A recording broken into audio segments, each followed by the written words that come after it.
अस्सलामुअलैकुम नाजरीन, मैं हूं वकास खान और आप देख रहे हैं पाक news TV.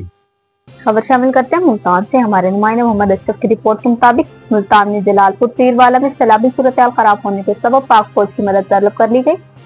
CPO Sadiq Ali के मुताबिक रेस्क्यू ऑपरेशन में पाक फौज की 14 कश्तियां हिस्सा ले रही हैं।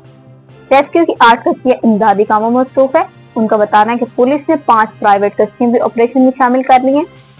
मजबूरी तौर पर 27 कश्तियां मुतासिरीन को रेस्क्यू करने में मसरूफ है। सीपीओ का कहना है कि लोगों की जानों के तहफ्फुज़ के लिए हर मुमकिन इक़दाम किए जा रहे हैं।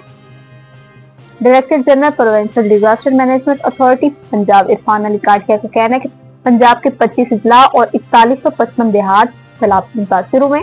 डीजीपी डीएमए इरफान अली काठिया ने बताया कि पंजाब में 26 अगस्त से अब तक सैलाब के बाद मुख्तलिफ हादसात में अमवात की तादाद 56 हो चुकी है।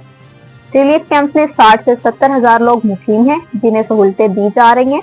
500 के करीब मेडिकल कैंप्स लगाए गए हैं, जबकि 2.25 लाख अफराद का इलाज किया जा चुका है। अब तक के लिए इतना ही। मजीद खबरों और अपडेट्स के लिए देखते रहें पाक न्यूज़ टीवी।